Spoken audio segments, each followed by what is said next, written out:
The advice and opinions expressed by the host of Autism Live and her guests are meant solely as suggestion and should not be in any way construed as child-specific advice. The Center for Autism and Related Disorders advises working with a board-certified behavior analyst who has experience with autism before starting any intensive behavioral intervention. Any choices you make in determining your child's treatment are completely at your own discretion.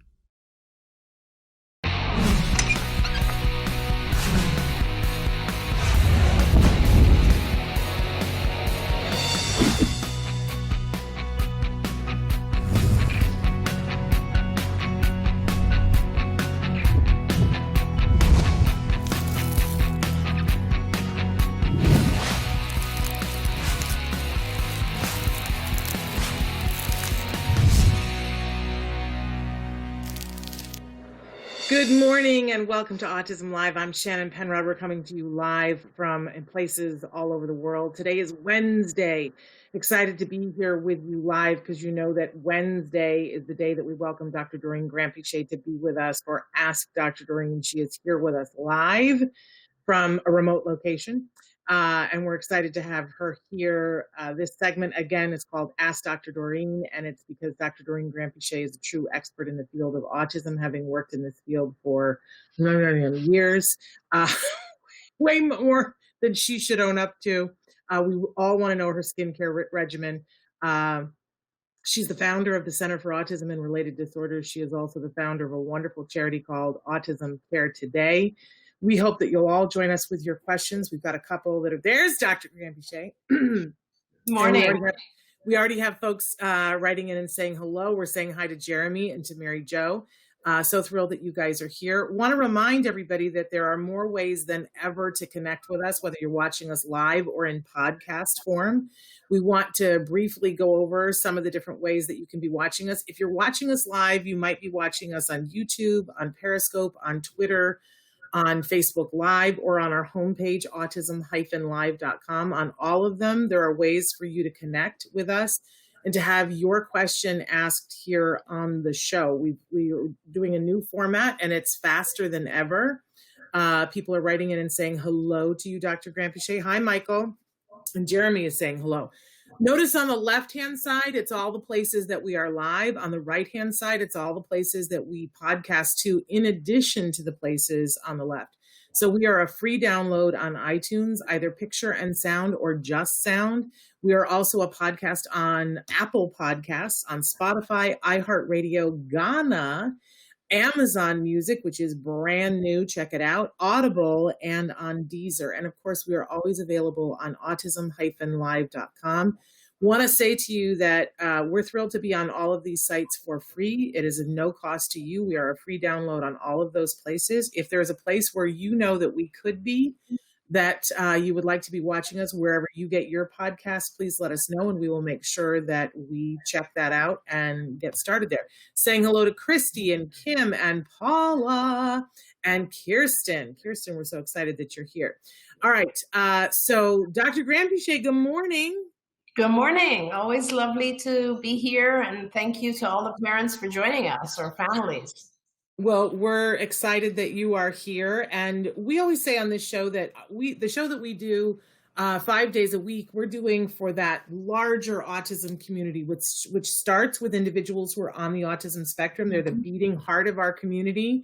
And we include with that everybody who loves those individuals. So if you're a parent, a teacher, a grandparent, a spouse, a sister, brother, whatever, we welcome you. We know that when we're all part of a conversation together, we're going to help those individuals to get the respect, dignity, services, support, employment, whatever they need, right? So that's what we're about here. And Dr. Granpeesheh is really the cornerstone for us because she's got a wealth of knowledge and a wealth of experience. She's been working with that greater autism community, as I said, for years.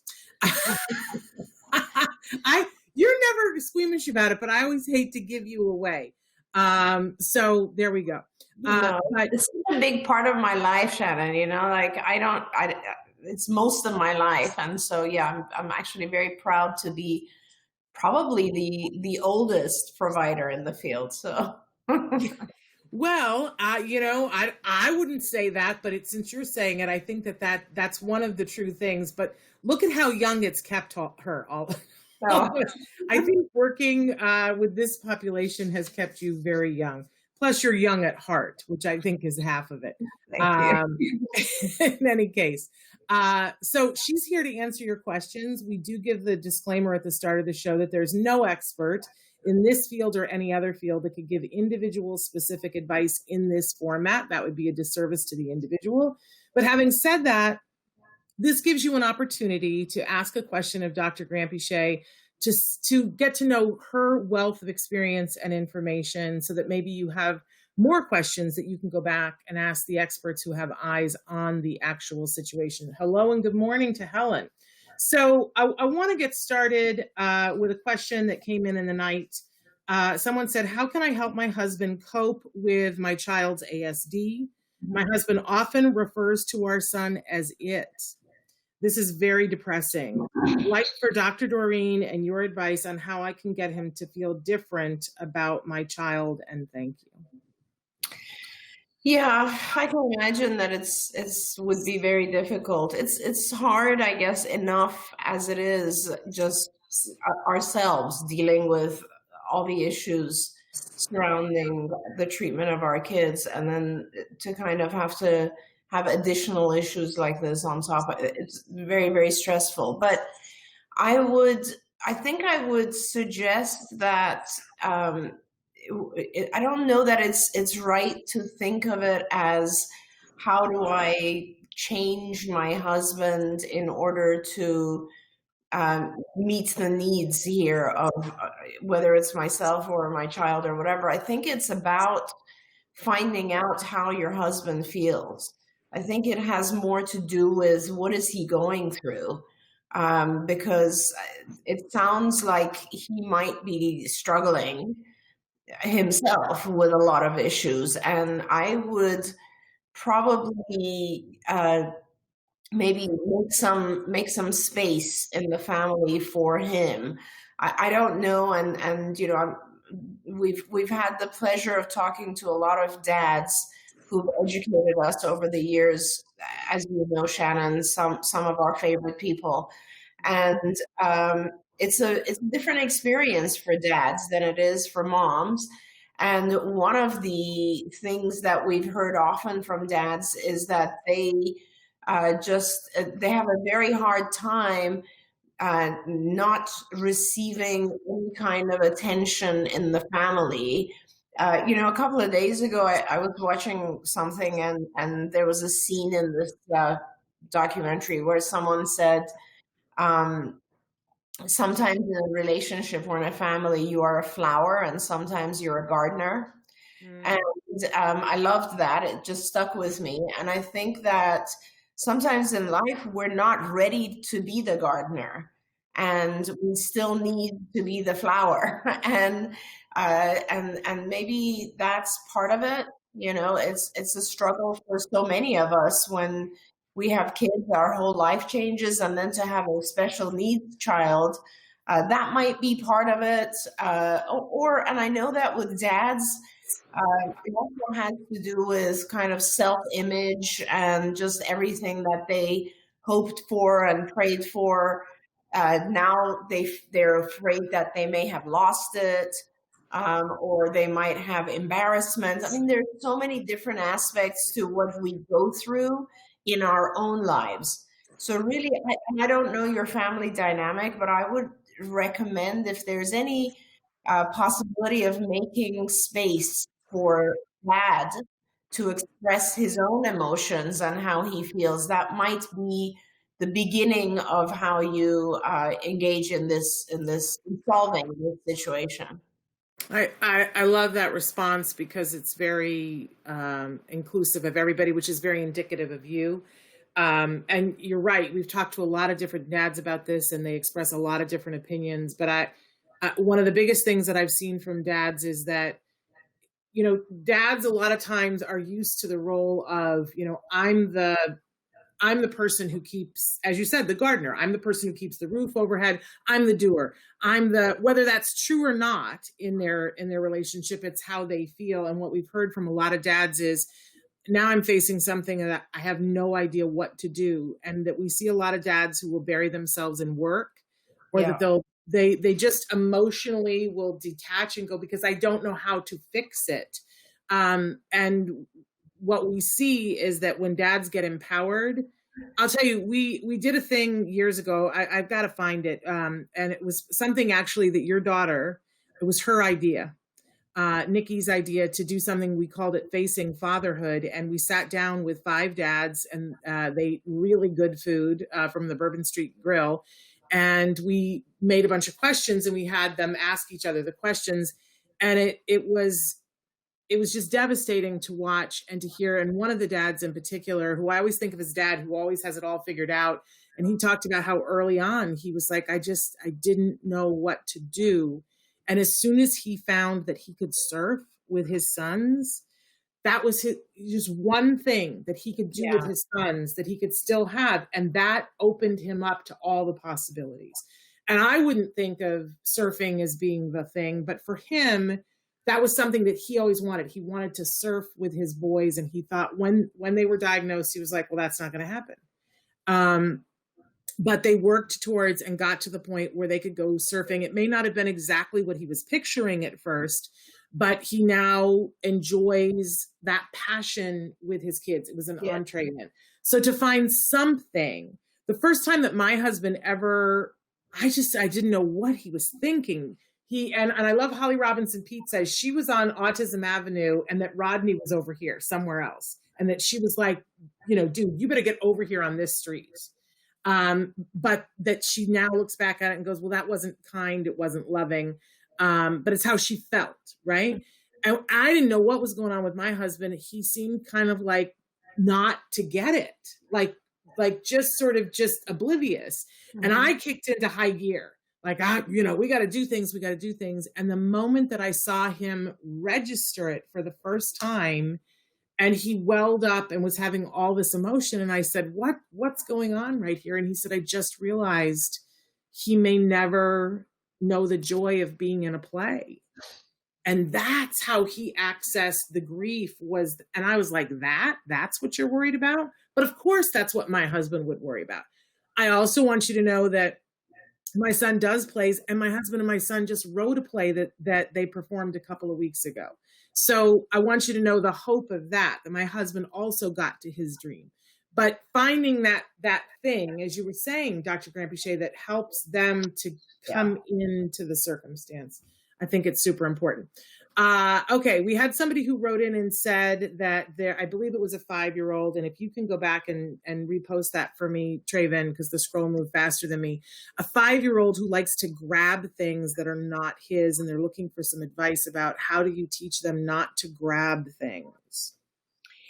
Yeah, so I love those questions because they are they're so important and they're so common, right? A lot of the parents on the feed will probably say, yeah, so does mine, or similar types of behaviors. And it's a good exercise for us to look at that particular behavior and talk about it. So, your child is grabbing things that are not his. And in typical development, kids will probably initially make an attempt to grab things, and then they would very quickly be reprimanded, and they would learn that, I can't take this away from someone because either it made the other person sad or it doesn't belong to me. So kind of more advanced concepts that reasoning type stuff, right? So advanced stuff that helps our kids figure out, or at the very minimum, a younger child would think, if I grab this, mom or dad are going to be mad at me, or my teacher is going to be mad at me, right? So a consequence exists that is severe enough for the young child that they realize it's not worth it, I shouldn't do this, right? Now, so what they do, typically developing kid, is they figure out alternatives. So one alternative would be to ask for an object. Another alternative is to take turns. Another alternative is to actually, steal the object when the other person, there's lots of alternatives that our kids use, right? But our children on the spectrum don't have the ability or don't think of those alternatives. And so the only way that they can actually communicate what they want is to grab the object. And when I say that, it's just a form of communication, right, Shannon? So it's just them trying to say what they want. And if they could understand all the more advanced kind of consequences, or if they could ask or they could communicate about it better, then very likely they would have a different behavior. So I just want our parents to first understand that all these behaviors that we find to be challenging have to do with just communication. Our children have a hard time communicating their needs or their wants. And so as a result, this is how they communicate. So what you do is really very simple. You have to not let it work. This type of communication, the grabbing, has to fail. It has to not have the consequence that the child wants. Basically, you prevent the child from grabbing, you block the grabbing, you make sure that when he tries to grab, he doesn't succeed. And at the same time, you have to give him another way of communicating that he wants the object. So the reason that he wants the object is going to be different. I just saw another question come up on the feed about someone else's child who grabs drinks. So he wants a drink. Let's assume he wants a drink. You teach him to say drink or juice or I want drink, however much his capability is. And you focus on the teaching of the skill, because once the child learns to be able to express what he wants, and at the same time, you're not allowing him to just grab, then the grabbing behavior gradually gets replaced by the asking behavior. So I think that is the key to all of everything that we do with our kids, is just teaching them a more appropriate skill that replaces the way that they're currently communicating. And so, Shannon, as you know, I always say, I think skill teaching is much more important, and it's about skill teaching. It's not so much about the challenging behaviors. The challenging behaviors tend to go away when our kids have the appropriate skills to replace them. And we're solving something in the chat right now that, because things are moving so fast, so we're solving that. But I want to pause for a second for another one that was written in the night. But I know a lot of you are asking questions, and we love it, love it, love it. But this is really important to me. So this person writes in and says, and they identify themselves as a 19-year-old, have been dating my girlfriend who is 18 for 4 months, and her sister, who is 21, has the biggest crush on me. And putting it bluntly, without trying to be mean, she is very not subtle about her advances. However, I understand that people with autism aren't socially adept. Those advances are very awkward for me and hard to respond to. I've tried telling her that I don't want them, but she just doesn't seem to get it. I really don't want to hurt her feelings, even though I'm sure it's inevitable. She texts me on Snap constantly. Sometimes they are very uncomfortable texts with sexual implications, and makes posts on there about me 24/7. What should I do about this? I love my girlfriend very much, and I don't want this to come between us. Well, that's so wonderful. And thank you so much for reaching out to us. It's awesome that you found us. So what a lovely person, first of all, to care so much. I have a few different pieces of advice or just like help you kind of understand it, and then you can take it however direction you like. First of all, I would obviously talk to your girlfriend. This is not something you want to hide from your girlfriend, for sure. And I don't know if you are, but you certainly need to let her know and let her see the chats and let her know what's going on. Believe me, she will understand them instantly because she has grown up with this. And so she understands the issues that individuals on the spectrum can have, don't necessarily always have, but can have. And I think the best service I can do for you is to help you understand that. So there are certain social rules that we grow up with, which are just so normal to us that we don't even think about it, right? So for example, if someone is sending you snaps all day long and they're maybe, you know, a little bit of a sexual nature or something like that, that's inappropriate because you're not in a relationship, right? How we define inappropriate, social inappropriate, is very subtle. It's extremely, it's not written down anywhere. It's not black and white.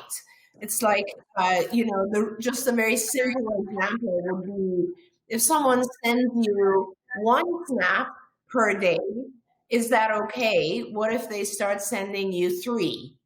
Right? Now 3 might not be okay, but 1 might be okay. That's a very subtle social rule. Or if someone sends you a snap and it's a little bit, maybe everybody in the picture or an Instagram or something, everybody is wearing swimsuits.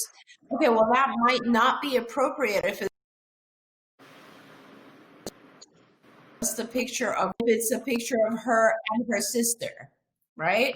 So there are social rules that are very subtle, and individuals on the spectrum have a hard time understanding those rules because they're not written down, and they don't develop understanding these social rules. There's a lot of different reasons for that. I mean, in a different on a different topic, Shannon and I often do training for our parents on the subject of understanding cognition, social cognition, metacognition.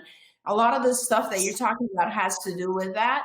Being able to understand what social rules are, being able to see things from other people's perspective. Those are areas that are difficult for our kids. So your girlfriend's sister is not seeing those things. She's not understanding that her behavior would be inappropriate. For example, she's not understanding that this could hurt her sister's feelings.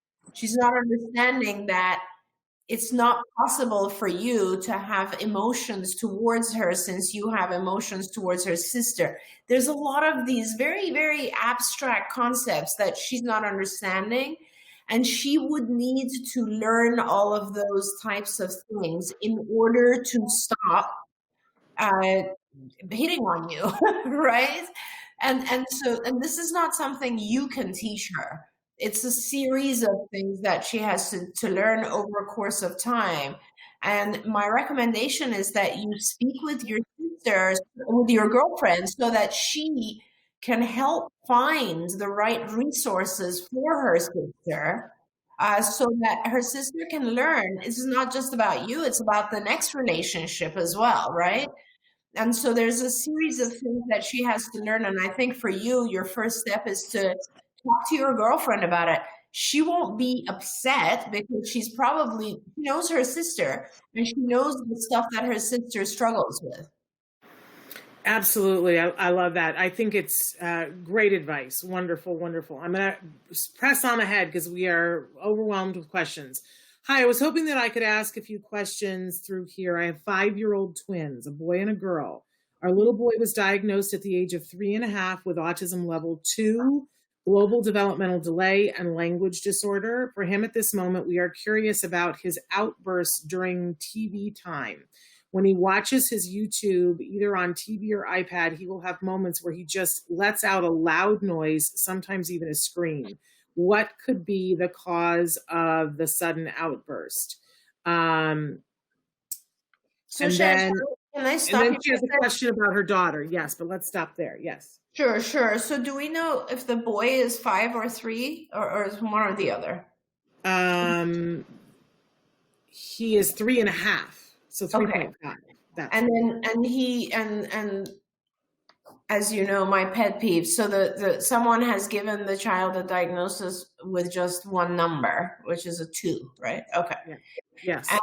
And other than the loud scream, was there something else?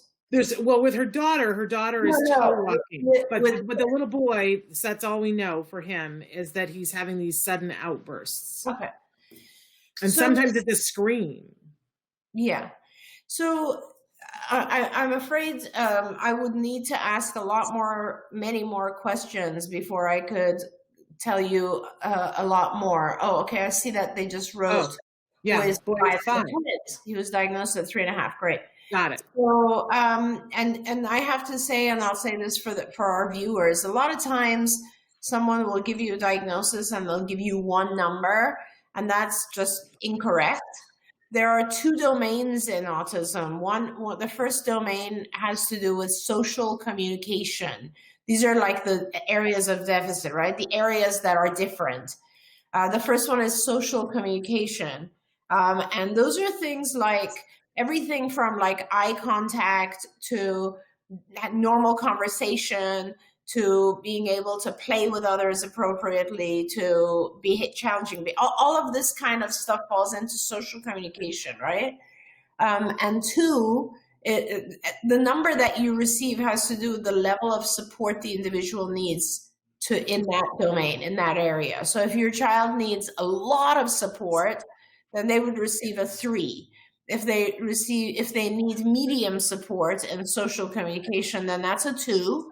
And if they're mildly affected, then that would be a 1. Okay.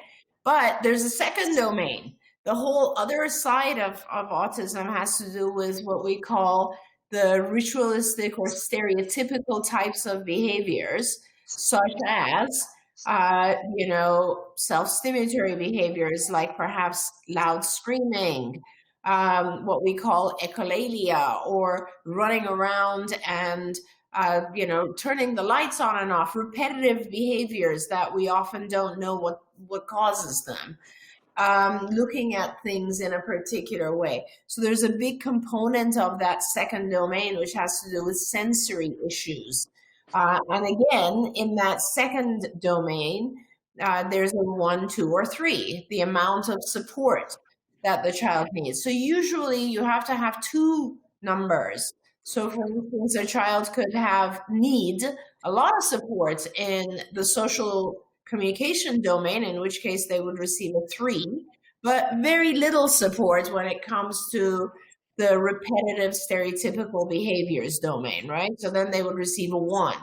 A child who is like a 3-1 is very, very different from a child who is a 1-3.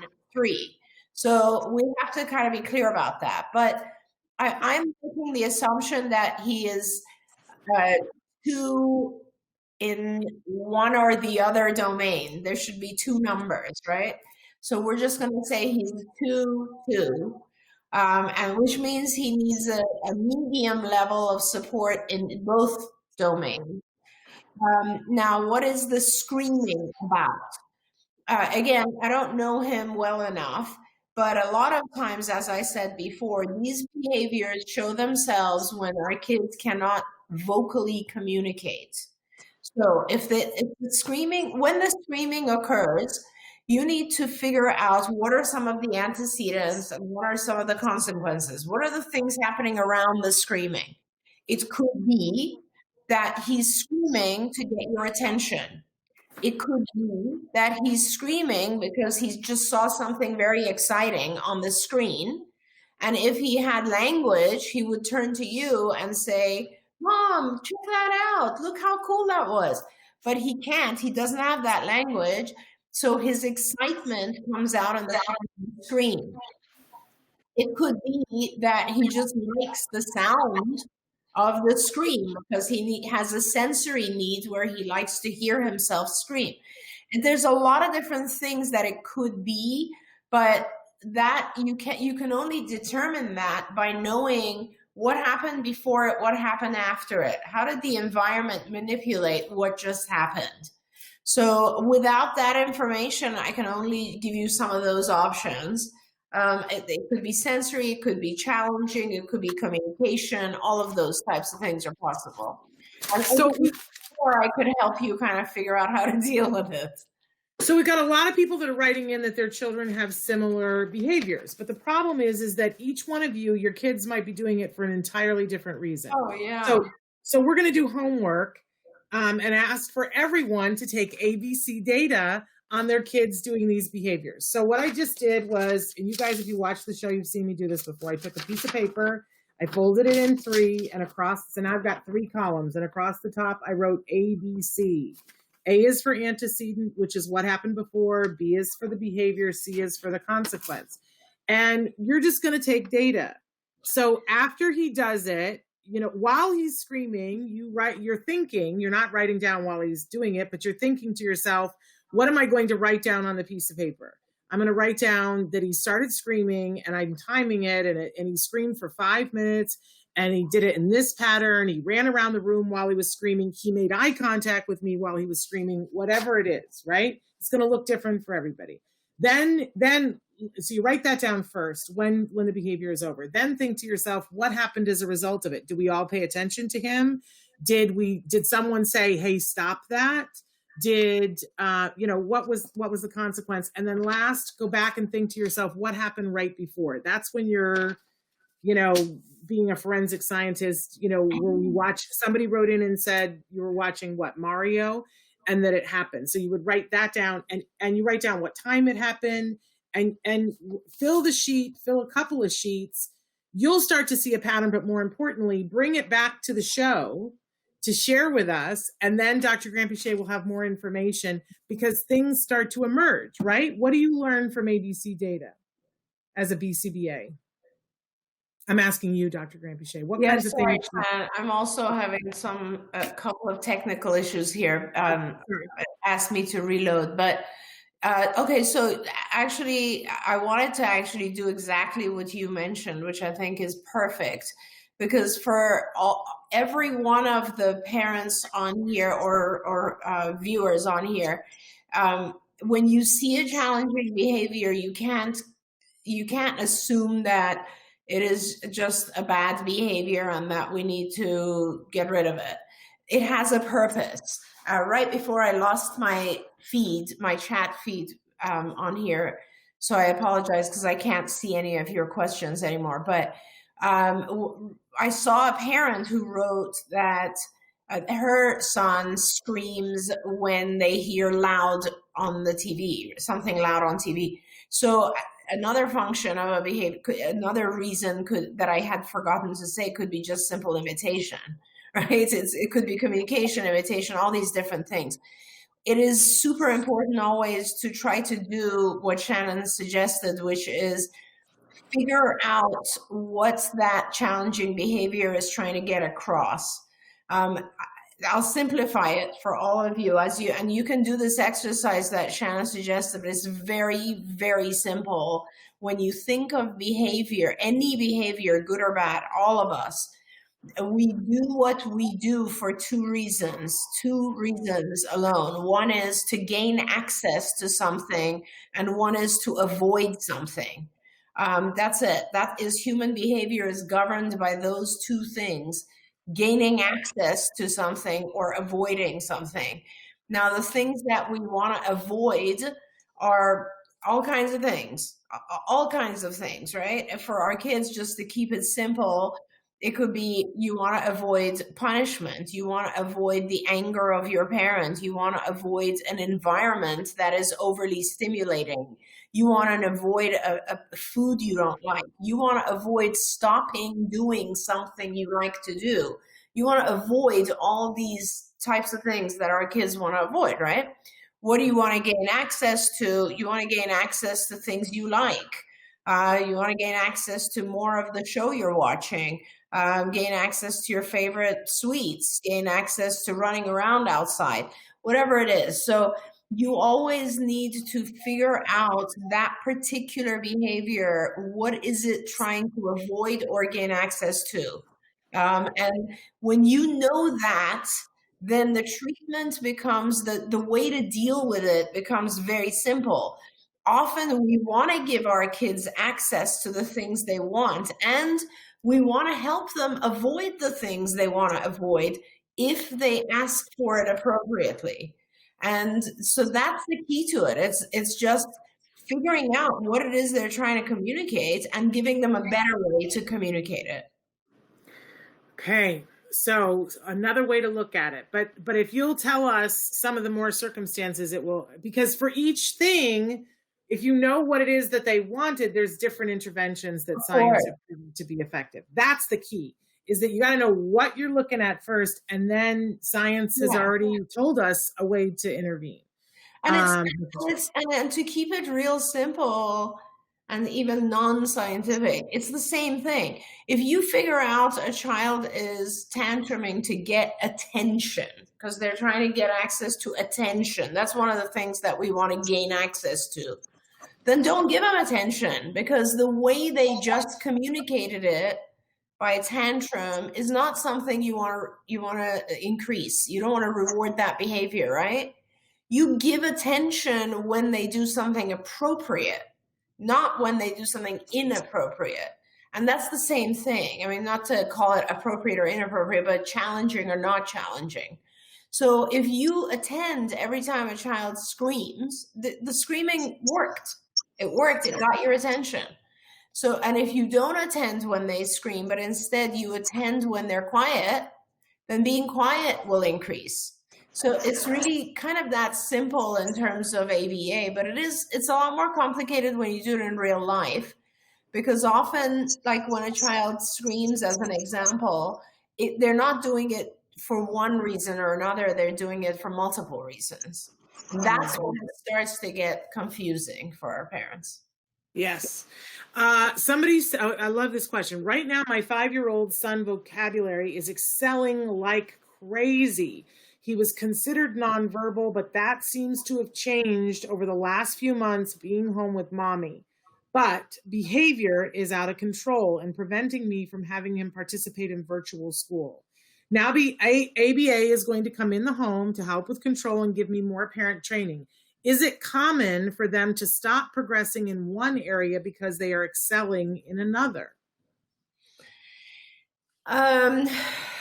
So it is not, I don't think that it's hard for me to explain my answer here. So I don't think that he's stopping progressing in one way or another. I want to step back from that question for a moment, because I want to remind all the parents that challenging behaviors are not a symptom of autism. They're just not one of the symptoms that are listed in the symptoms of autism, right? So an individual does not necessarily develop challenging behaviors when they have autism, period. It's not in one of the symptom criteria. It's just not a symptom. The reason we develop challenging behavior is because we cannot communicate in other ways. It's because we're expressing ourselves and we're frustrated. So the challenging behavior stuff may have increased over the course of being at home, just because the challenging behavior earned the child more rewards. It doesn't really have to do with the other stuff. So the fact that he's increasing his vocabulary, good for you. That's awesome. That's amazing. And he should continue to increase his vocabulary. That's awesome. The challenging behavior stuff doesn't have anything to do with the autism. It just has to do with however you're managing him or dealing with him or interacting with him. He's learned that challenging behavior at home may not have severe consequences. challenging behavior at home, I might get away with.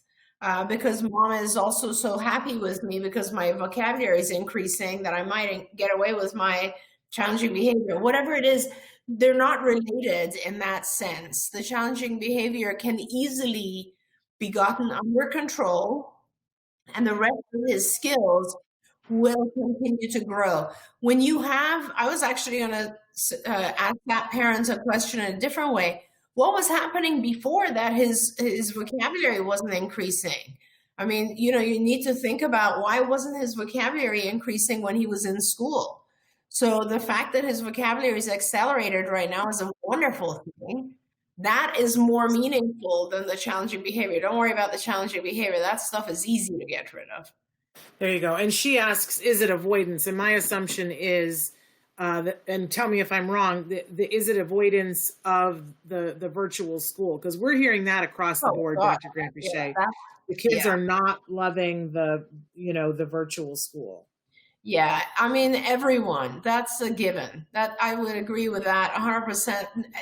With a lot of our kids, who wants to sit in front of a computer for 6.5 hours or something? It's just, they're not getting what they would like to get out of it. It's not reinforcing enough for our kids, and it's too difficult. It takes way more effort for our kids to attend to a screen. I was, Shannon, as you know, I was saying my kids are all in college, and for college age, typically developing kids, they're complaining, right? And saying it's ridiculous. I can't pay attention. There's 50 people in the class. I can't pay attention for that long, or I can't get attention. It's a very new way of learning. And I'm pretty sure that if distance learning continues, a lot more prompting will have to be added. We'll have to reduce the session sizes, the class sizes. We'll have to have much more visual prompting or help on screen. It's not working the way it is right now. So yes, so for your child, he might tantrum, and then you're like, okay, well, he's tantruming. I can't force him to sit here and go through class. So you let him out of class.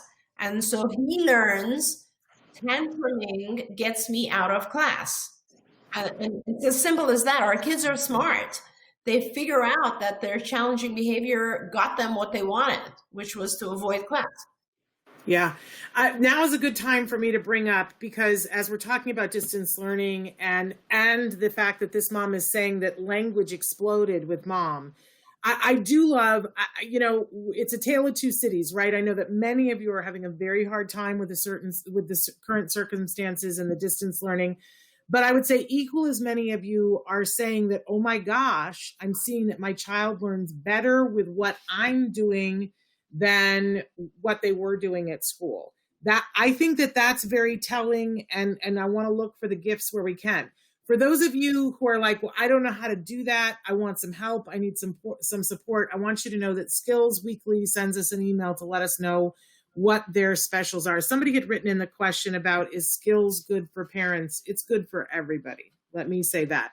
But this week, they want you to know, for our ABA parents and guardians, we would like to offer free IBT parent e-learning course, Parent Overcoming Challenging Behaviors. How timely is that?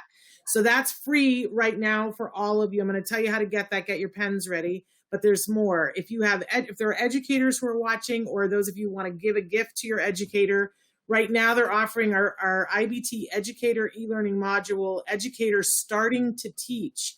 And they're giving that at no charge. As a parent, you might want to just do that one as well, Starting to Teach.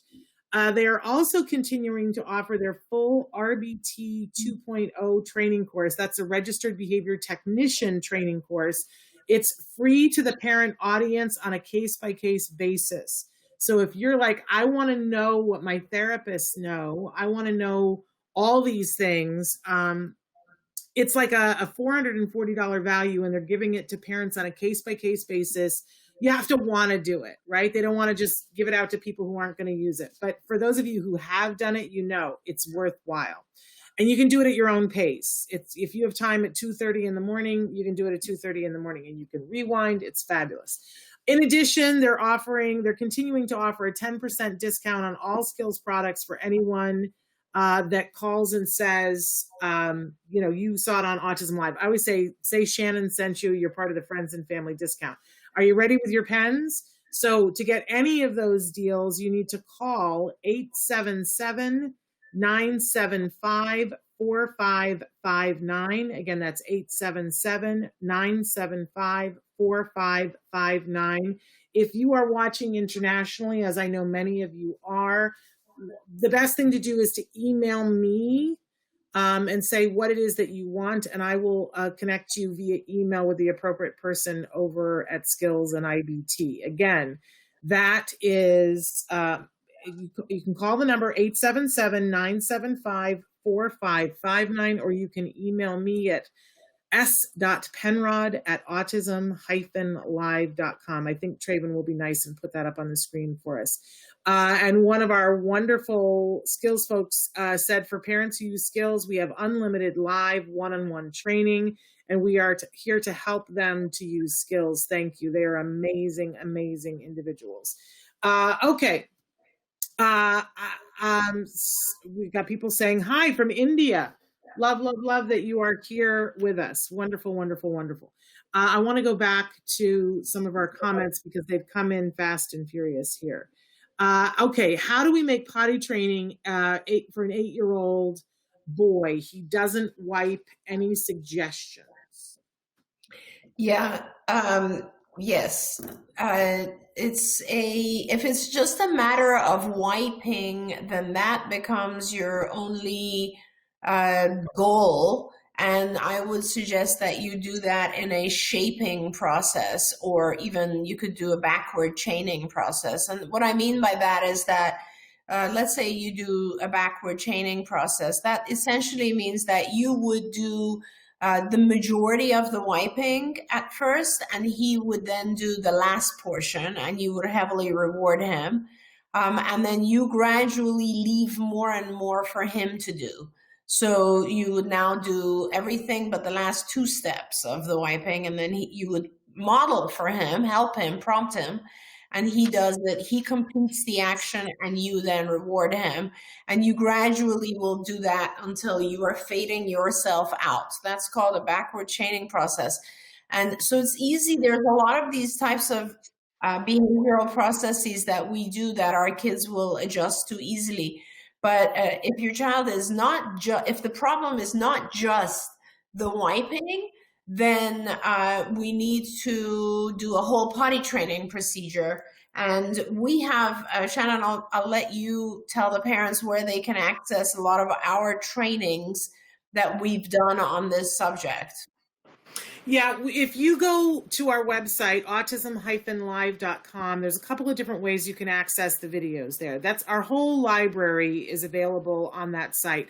There's a place where you can just go into the search feature, and you could, for instance, put toilet training, and you'll get to see a whole, maybe 400 videos about toilet training. The other thing that I really recommend, if you go to the top and it says topics, the only thing that's available right now by topic is Ask Dr. Doreen. If you click on the Ask Dr. Doreen icon, it will allow you to put in toilet training, for instance, and then what you'll see are a bunch of questions. Every time you guys ask a question on Ask Dr. Doreen, that we end up taking your question, it gets coded and it gets put in there. So you'll see the questions, because you don't want to answer, if you're asking about an 8-year-old wiping, you don't need to answer the question about the 26-year-old who is smearing, right? So you'll see what the question is. And if you click on the question, it takes you exactly to that episode, whichever day that it was. And you can hear Dr. Granpichet answer that question. We're constantly trying to update it. And as you can imagine, it's a bear, it's a wee beastie. But there are a lot of videos there. And I think there's probably more on toilet training than anything else, because we knew that, and they say not flushing as well.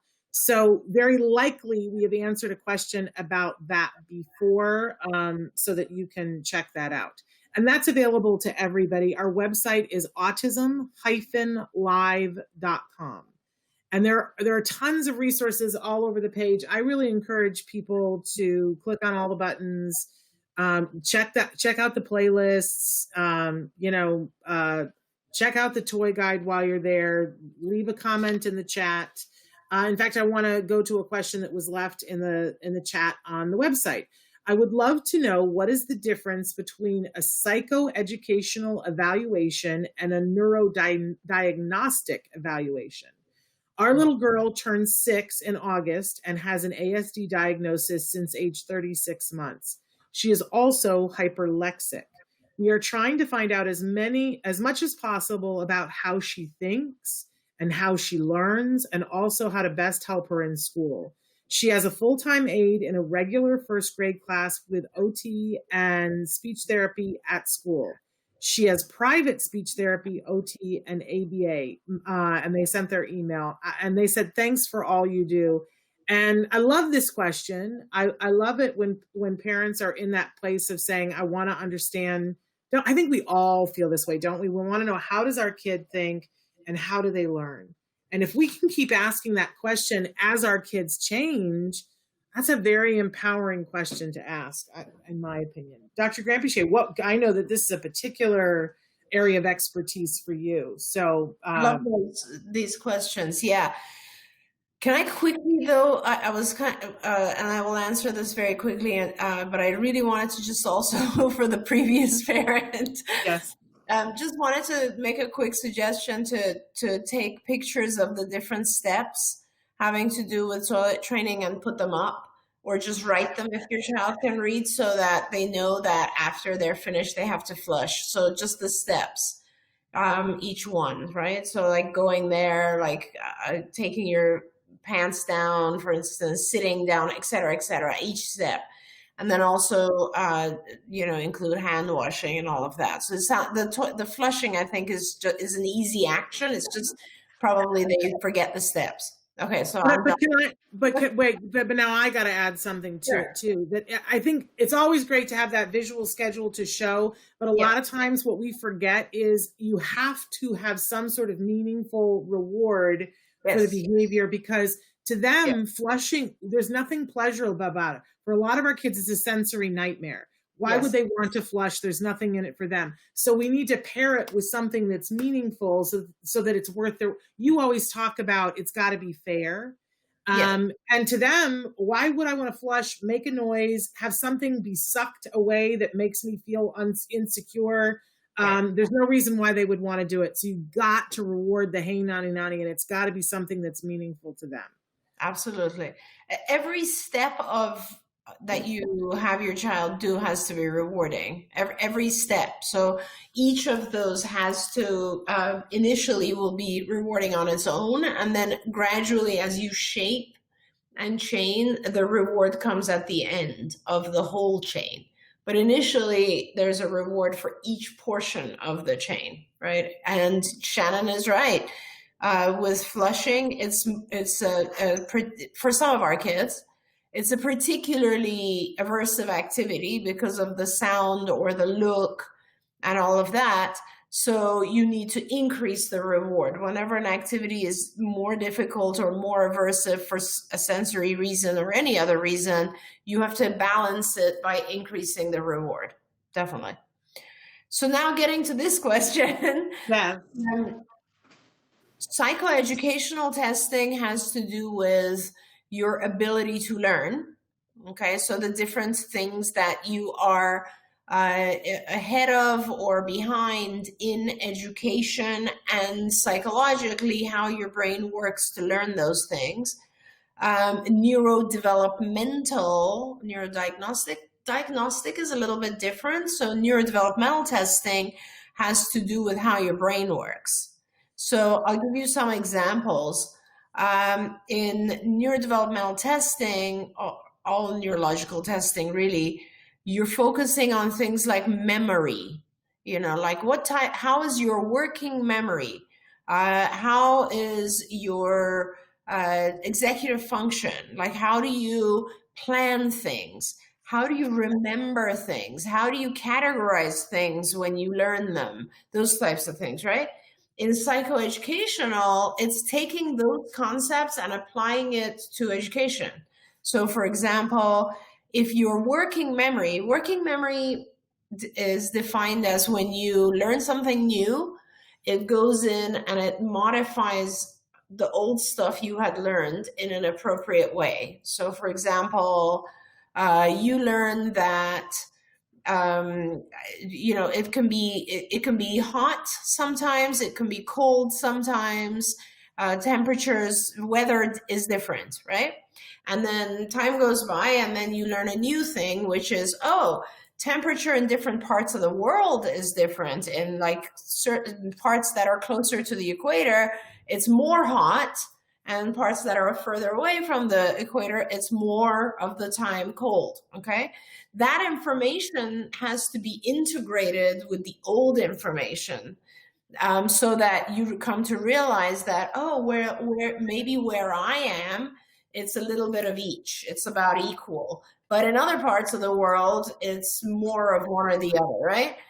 But sometimes people who have bad working memory, the new thing they learned eliminates the old thing they learned, and it causes a lot of confusion in their mind. So that's the concept of working memory. So let's say you test a child on a neurodevelopmental test, right? And you decide that, this child has some issues with working memory. Their working memory is not at age appropriate. Then you know that you need to work on memory skills on their own. And that's very, very different than psychoeducational testing, which the child could also, when you do a psychoeducational test, it'll show the child is not memorizing long sentences. It's just having a hard time with it. Well, so now you did the neurodevelopmental test and you know why. The reason they're having a hard time with this is because their working memory or their long-term memory or their short-term memory is affected in some way. So that's kind of the difference. And you gain good information from both. Neuro testing is a little intense. It's very long and it'll give you a lot of abstract information. I'm not sure. I would probably start with psychoeducational testing first. And then if I see a lot of areas of deficit or areas where my child is struggling and no one can figure out why or how we need to improve that, then I would do some neurodevelopmental testing to figure that out. That's amazing. I didn't know all that. We're at the end here, and I don't want to go over because I know you've got other things to do, but we're so deeply appreciative for you and to have the opportunity to hear your thoughts on these things. I'm going to excuse you. I'm just going to answer because somebody sent in a question about Temple Grandin. I'm going to address that really quickly. But, and I apologize to everybody. There were some comments that we had early on that our chat sort of garbled and we didn't get them. So I want you to know we weren't ignoring. We're going to try to go back and see if we can get them so that maybe we can put them at the start of the show next week. I'll see if I can do that. I can't promise that. But Dr. Granpeesheh, thank you so much for being with us. Bye-bye. Bye-bye. Bye-bye. Okay, so I just wanted to address that somebody wrote in about Temple Grandin, that they have a question for her. Temple is with us right now on a monthly basis, once a month, that we have her live. So we've devoted Tuesdays, we call it Temple Grandin Tuesdays here. So every Tuesday, we've done so many interviews with Temple now and we feel like it's such good information and everybody doesn't get to see all of them. So on Tuesdays, we either have her live or we have sort of a best of, and we have several different episodes of the best of, and we will air that. If you have a question that you would like for Temple, one of the things that Temple has asked is that we sort of sort through the questions for her beforehand, because it's, I can't even tell you, it's so exciting to see what you guys write in, but it's so overwhelming. It's a sensory thing. And it's not her favorite thing. So she likes to have the set questions beforehand so that, for instance, today we had the thing about screaming and then a bunch of people wrote in about screaming. She would like that put all together. So we like to make it pleasurable for Temple. So The last time we had her on, which was a couple of weeks ago, people wrote in a bunch of live questions. We said we would go through them for the next time. If you have a question for Temple, I don't know the date yet, but it's probably in 2 weeks that we'll be having her back on live, sort of the middle of the month we shoot for. So write in the question. You can send it to me at s.penrod@autism-live.com, or you can write it in here. And I'm so sorry that we did not get to everybody's question. But feel free to write me, s.penrod@autism-live.com, and we will get to as many questions as possible. Hey, before we go, and we're already a minute over, I just want to say that tomorrow on the show, we're welcoming Jake Weiner. He is from Zoos Fitness. And Zoos Fitness is about inclusion fitness, fitness for everyone. We have seen in our household, and we're seeing in a lot of other people's households, that it's so important with this distance learning and all this screen time.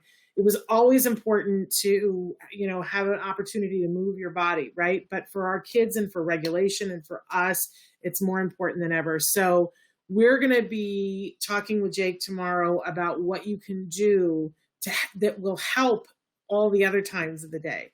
And I'm swearing by this. You guys know I'm not big on the whole exercise thing, and we got a treadmill, and I can tell if a day goes by and I don't do the treadmill, I can tell I'm dysregulated. So what must that be like for our kiddos? And I know somebody is writing in about depression and autism.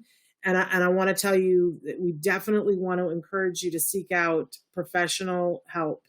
When you've got somebody who is depressed, this is here in the United States, this is National Suicide Month. And I think, I will get somebody on here specifically to talk about that. But in the meantime, you can't wait for that. You got to get professional help because we know that it is prevalent in the autism community, depression. And we know that sometimes, not always, that could lead to suicidal tendencies, behaviors, and even the worst possible case scenario. So I'm going to ask you to take it seriously. I see that you're writing in from Australia. We'll look into some resources. You can email me separately, s.penrod@autism-live.com. But also, please, don't hesitate right now. Reach out locally and see if you can find some support for that individual. My love to all of you. This conversation continues. We will be back tomorrow. And as I said, our special guest is Jake Weiner. We're going to be talking about fitness. All right. Thank you, guys. Until then, give your kiddos a hug from me and one for you too. Bye-bye for now.